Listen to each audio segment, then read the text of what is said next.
d'objets. Et c'est tout simplement parce que dans le cadre du projet Congo King, c'est la première fois qu'on fouille un cimetière de cette époque-là, concernant le royaume Congo. Et le vieux royaume Congo, on était à 400 ans d'aujourd'hui. Et on va peut-être avoir des surprises avec certaines dates radiocarbone qui pourraient remonter plus loin un peu. Mais pour l'instant, moi je reste prudent, je dis bon, c'est le 17e, comme ça si c'est un peu plus, un peu moins, on reste à peu près dans la même époque. Mais on pourrait avoir des résultats sur le 16e. Pourquoi pas?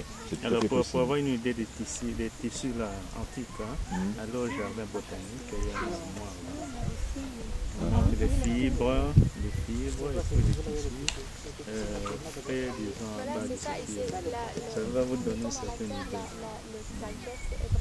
Alors dans la caisse qui est derrière, bon là c'est le plus fragile, donc on le traite tout de suite pour être sûr qu'on arrive à l'oublier. Et là-bas derrière, des choses comme ça. C'est les coquilles qu'on vient de... Celui-ci est décoré. Bon, donc on a des centaines de fragments ici, qui vont être étudiés en laboratoire aussi. Ça a déjà été lavé par ici, par les filles du village.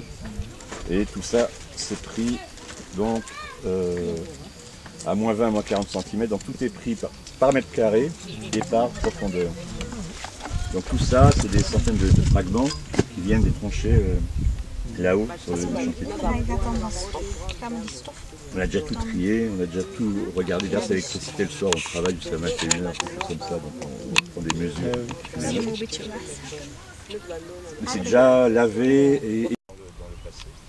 Et donc ça devient automatiquement un site national vu son importance. Donc ça dépasse complètement les petites histoires.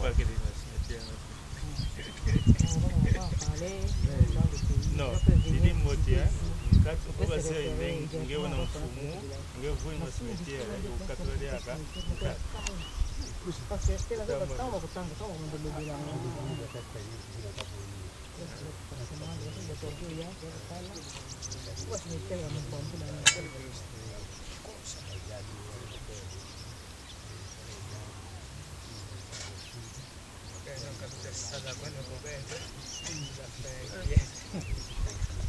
matériel.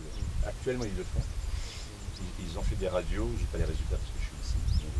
Bon.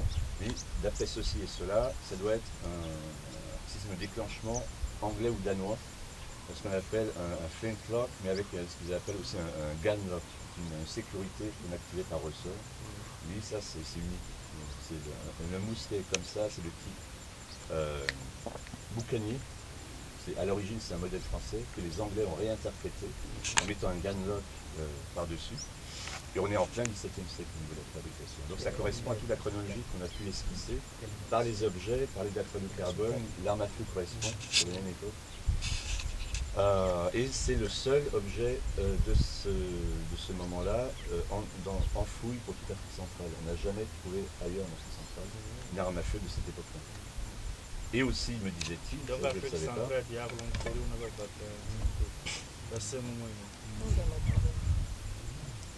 Et il me disait, ce qui est fou, c'est que les fusils boucaniers français d'origine, on en a 4 ou 5 dans les musées en France.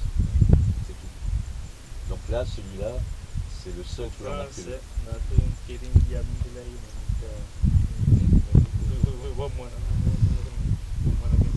Donc il était assez excitant, c'est fantastique, cette découverte, parce qu'on va pouvoir comparer avec ses petits frères dans les collections. Et on a malheureusement pas beaucoup. Enfin voilà, donc il y a beaucoup de choses assez uniques qui sont sorties comme ça, sous la responsabilité du chef Lamina et du chef.